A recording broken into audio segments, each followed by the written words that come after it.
Welcome back. And in this video, I want to talk about something called persistence. And what is persistence? Well, persistence is a module that allows us to stay on the target machine even after the target machine gets rebooted. So it is essentially adding our payload to the startup folders where it will automatically get started as soon as the target system gets restarted. It is a part of maintaining access. So this is one of the things that we want to do as soon as we get on the target machine. So what I did right here is I established a Meterpreter session with the target machine. I used this module to bypass UAC and get system privileges on my Windows 10 virtual machine. And the reason why I'm testing this on a virtual machine is because in this video I will have to restart this machine to see whether the persistence is working. And how I transferred the shell.exe to the Windows 10? Well, I used a cool way of transferring it using the Apache 2 web server. And to do that, you can simply just type systemctl and then start and then type Apache 2. This will ask you for your password, input it right here, and this will start the Apache 2 web server. Now what you can do is you can open up Internet Explorer on the target machine and type in the IP address of your Kali Linux, which will lead you to the web page of our Kali Linux machine. Now, you will not see this shell.exe right there. It is there because I put the payload inside of the web server directory. And to do that inside of your Kali Linux, after you create the payload, you can navigate to the /var, /www and /html directory, where you should have two files called index and then .something. You can delete those files and you can copy your payload to this HTML directory right here. Then if you go to your Windows 10 machine, refresh the page, you will have your shell.exe available to download on your Windows 10 machine. Just make sure that you disable the Windows Defender on your Windows 10 machine because we are using a regular Meterpreter reverse TCP shell. And it gets detected by Windows Defender. So after you do all of that and establish the connection, you can then gain system privileges, and we already know how to do that. We simply just test a bunch of those modules that are used to bypass UAC, and then we become the system level account.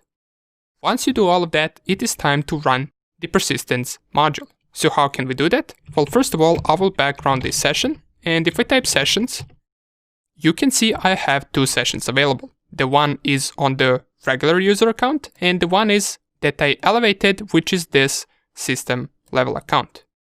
So what I want to do to run the persistence is I can type this search persistence inside of my Metasploit framework. This will output me with a bunch of different modules. And the one that we're going to cover in this video is going to be this one right here. Exploit, Windows, local, and then persistence service. If I copy the module name, go down here and type use, paste the module, press enter. It will set my payload to Windows Meterpreter reverse TCP, and if I type show info, here we can see that this module would generate and upload an executable to a remote host. Next, it will make a persistent service. It will create a new service which will start the payload whenever the service is running. Admin or system privilege is required for this module to run. That is why we created a second session with the system privileges. So what we need to specify right here, if I type show options, is we need to set the session, and here we're going to set the session with the system level account. In my case, I believe it is session 2. That is correct. And right here, we want to set our payload options. Of course, if you want to, you can set these other options as well, such as retry time. And retry time is simply just the time that shell will retry to connect to if the connection fails. 5 seconds is default. Now we can set that to be, for example, 10 seconds. It doesn't have to be 5. That would be too quick. And after we do all of that, we can run this module.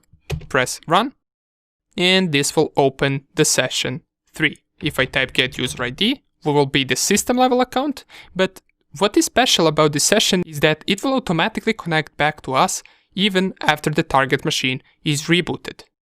So the target won't need to run this shell.exe after the system is restarted. It will automatically connect back to us again, because we ran this persistence module. Let me show you what I mean. if in my interpreter session I run the reboot command, press enter, this will start restarting the Windows 10 machine. All of the other sessions will die out because the connection has been closed. If I Ctrl+C this, exit out of this, type sessions, we will have no active sessions anymore.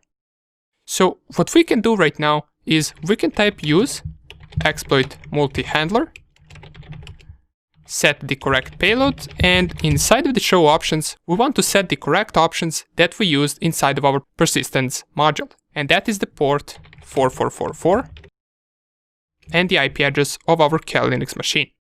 So all I need to do right now is type run.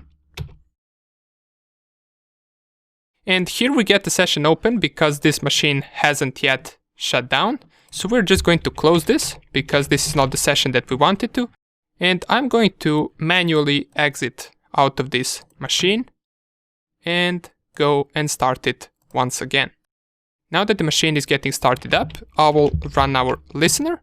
And if everything worked correctly, we should get a Meterpreter session opened as soon as the machine boots up, without the target having to do anything but start their machine.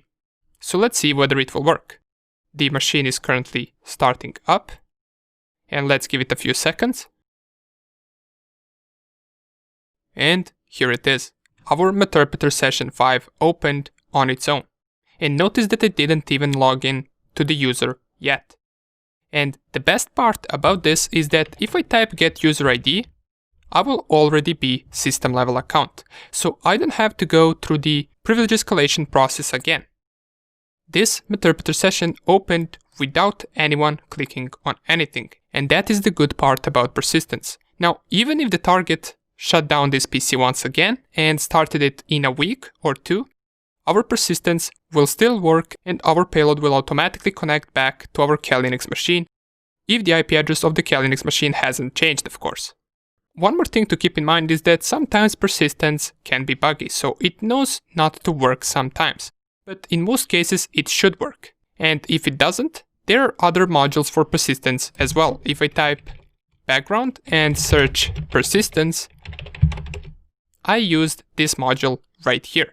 But you can see there are other modules as well. You can check them out if you want to. Maybe they will work better. Maybe they will suit your needs more. But whichever one you find to work, just use it and you will maintain access on the target system. Great. Now that we covered persistence, in the next video, we're going to cover the usage of post-exploitation modules and a few more useful commands that we can do after exploiting the target. See you in the next video.